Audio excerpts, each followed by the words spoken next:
우리는 성도를 어떤 사람으로 생각하고 있을까요? 오늘 저와 여러분의 삶에서 나타나는 성도로서의 모습은 어떤 모습들이 있을까요? 에베소서를 묵상하다 보면 우리 성도가 어떻게 하나님 앞에 부르심을 받았고 또 우리가 하나님 앞에 어떤 존재이고 앞으로 어떻게 삶을 살아가야 하는 사람들인지 깊이 묵상하게 됩니다. 특별히 5장 25절부터는 그런 삶의 소제목을 이렇게 붙여 놓았네요. 하나님을 본받는 생활이라고 소제목이 붙어 있습니다. 성도는 하나님을 본받는 방향으로 생활하는 사람들인 것이지요. 여기 말씀에서 나오는 여러 예시들은 그 당시 사람들의 모습 속에서 주어진 하나님의 말씀이고 오늘 우리의 삶으로까지 이어져 오고 있습니다. 그러면 우리의 삶과 이 하나님의 말씀들이 어떻게 이어져 가고 있는지를 한번 살펴보겠습니다. 먼저 25절에는 거짓을 버리고 참된 것을 말하라고 합니다. 신약 시대에는 지금으로서는 상상할 수 없는 어, 큰 계급 사회가 있었습니다. 그리고 복지라고 해봤자 지금으로서도 전혀 비교되지 않는 그런 상황이었고, 특별히 객과 고아와 과부와 같은 사람들은 타인의 도움을 받지 않으면 거의 그 생활을 이어나갈 수 없는 정말로 각박하고 힘든 시대가 바로 그때였지요. 따라서 오늘 내가 살아가기 위해 남을 속이는 말을 하는 것은 그 시대의 어떤 이들에게는 너무나 당연하고 반드시 살기 위해 했어야 하는 일일지도 모릅니다. 신기한 것은 시대는 발전해도 여전히 세상은 각박하고 사람들은 서로를 속이는데 망설임이 없다는 것이지요. 바울은 우리가 쉽게 거짓 속에 살아감을 알았습니다. 그러나 이제 한 사람의 성도가 거짓되게 살면 그 함께 지체된 모든 성도들에게 흠이 되고 그것이 영향이 가기에 이제는 거짓을 버리고 진실되게 살 것을 촉구하지요. 26절과 27절에는 분노에 대한 이야기를 합니다. 여기서도 먼저 인정을 합니다. 우리가 분을 낼 수 있다라는 것을. 그러나 분을 터뜨려서 그 분노가 죄로 이어지지 않게 하라고. 특별히 그 분노를 계속 품고 살아가지 말라고 말합니다.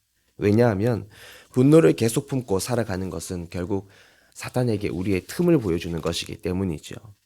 우리가 주님의 전신갑주를 입고 살아가지만 우리가 분노를 계속 내 마음에 품고 살아갈 때 우리는 주님의 전신갑주에 무언가 하나를 잃어버리게 됩니다.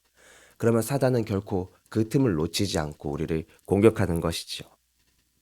그리고 28절은 도둑질을 해서 자신의 생계를 꾸려가는 사람들이 있었다라는 것을 분명하게 알려줍니다. 단순히 도둑질뿐만이 아니라 오늘날에도 부당한 방법으로 자신의 이윤을 취할 수 있는 방법은 참 많이 있습니다. 그러나 바울은 이제 성도가 되었다면 그런 삶의 방식에서 돌이키라고 말합니다.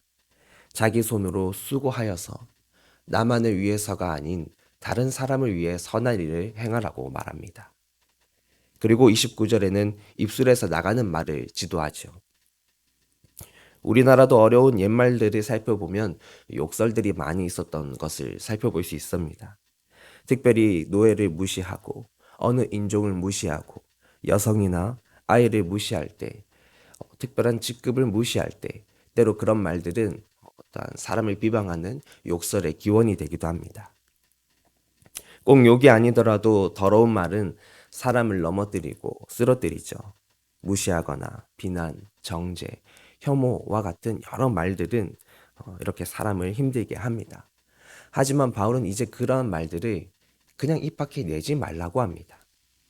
우리가 이전의 삶에서 수시로 이런 말들을 해왔고 또 지금도 내가 분노할 때 그런 말들을 충분히 내뱉을 수도 있고 알고도 있지만 그저 그 말을 입 밖에 내지 말라고 말합니다. 오직 사람을 세우는 데 필요한 선한 말로 은혜를 끼치라 말하지요. 말 한마디로 천냥빚을 갚는다는 우리 말이 있는데 하나님의 일하심이 참으로 놀랍습니다. 우리가 무엇이기에 다른 사람에게 은혜를 줄 수가 있겠습니까? 하지만 오늘 우리가 말 한마디만 주님의 마음으로 잘 한다면 주님께서 우리의 말을 사용하셔서 누군가에게는 하나님의 역사로 은혜를 끼친다라고 말하고 있습니다. 참된 것을 말하고 분을 버리고 내 손으로 수고하여 다른 사람을 돕고 또 선한 말을 하여 은혜를 끼치는 것. 어디 이쁘니까요. 에베소서는 우리가 살아가야 할 정말 많은 삶의 방향을 보여줍니다.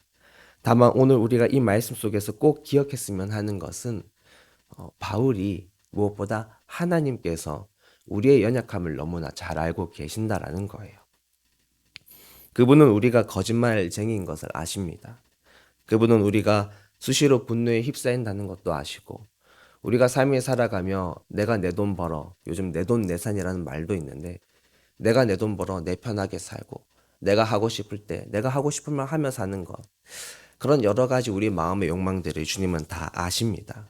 그러나 이제는 우리 안에 성령님이 계시니 그 성령님을 생각하며 그 예전의 삶을 지속하지 말라는 것입니다. 거기에 머물러 있지 말라는 것입니다. 24절의 말씀처럼 하나님을 따라 의와 진리의 거룩함으로 지으심을 받은 새 사람을 입으라 말하십니다. 성도는 어떤 사람일까요? 오늘 우리 스스로 부족함을 알고 그렇지만 포기하지 않고 하나님의 말씀을 붙드는 사람. 우리 안에 성령 하나님이 계신 것을 기억하면서 그분을 어떻게든 근심하게 해드리지 말아야지, 그분을 기쁘시게 해드려야지라는 마음으로 살아가는 사람일 것입니다. 바울이 바라보았던 당시 사람들의 삶의 모습에는 하나님이 오늘 이런 말씀들을 주셨습니다. 그럼 그 하나님께서 오늘 저와 여러분의 삶을 보고는 뭐라고 말씀하실까요?